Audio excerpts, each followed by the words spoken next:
Pagkatapos po ng Yolanda talaga, hirap po kami talaga nung panahon na po yun kasi wala po kaming tutulayan na bahay kasi lahat po sira po talaga.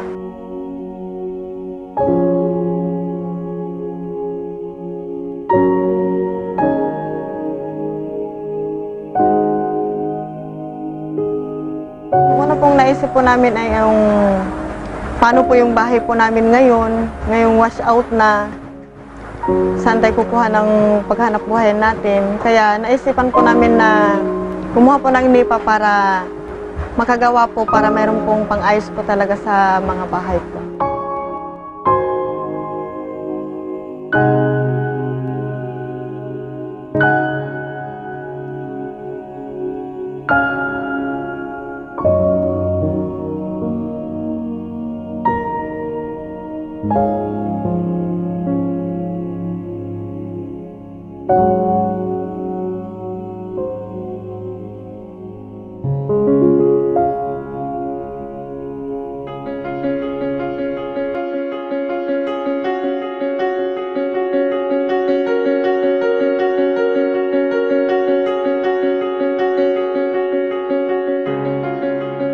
Lahat po talaga dito, pusa na po na nag-repair po talaga ng bahay, tulungan po pati mga bata.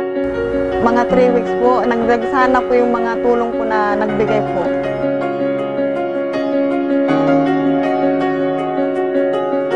Sa DSWD yung nabigay sa amin yung yero. Kasi dati ito, tumutuloy ito kasi dito yung tapos binigay sa amin, binaklas ko tapos tinayo ko na ng bahay. Kasi walang-wala kami noon, wala kaming kapira-pira kung hindi ko alam kung paano kami tatayo muli.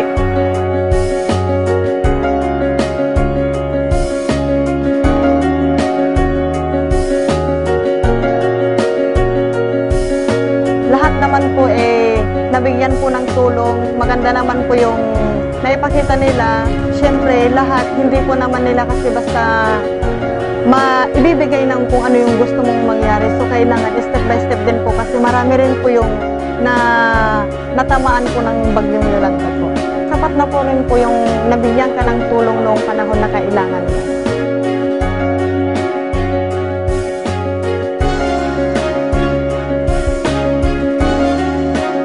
Kasi nung time na yun, walang-wala kami.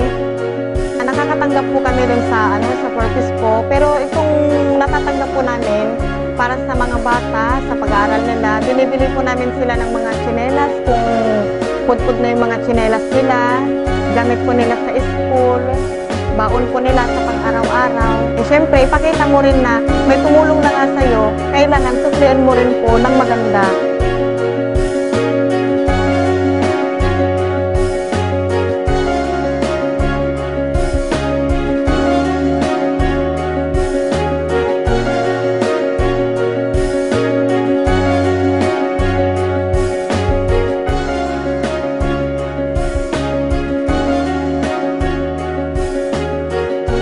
Malaki naman tiwala ko kung may babalik ko ng sa pag-ahon sa aming kabuhayan. Kasi nandyan pa naman kami.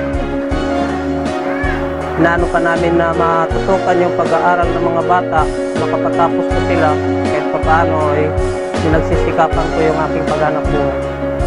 Makikita naman po na unti-unti na po na bumalik na po yung kagandahan din po ng Tacloban.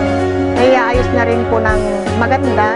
At unti-unti na rin po na nakaka-survive din po. At saka okay naman po kung mga family, okay naman po ang mga hanap buhay po. Talagang makakagawa ka rin ng improvement, basta magsikap ka, magtulungan. Hindi lang yung isa ang kumikilos, kailangan din na meron ka rin ginagawa para sa mga bata, sa mga asawa mo, tumutulong. Hindi lang yung isa-isa lang, paano ka makakasikap kung hindi ka mo magtutulungan talaga po sa mga gawain po. Kaya ko ang pagbabago.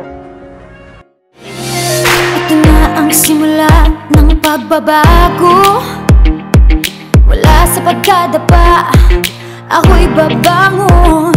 Isusulong ko'y adikaing umunlad at makatulong.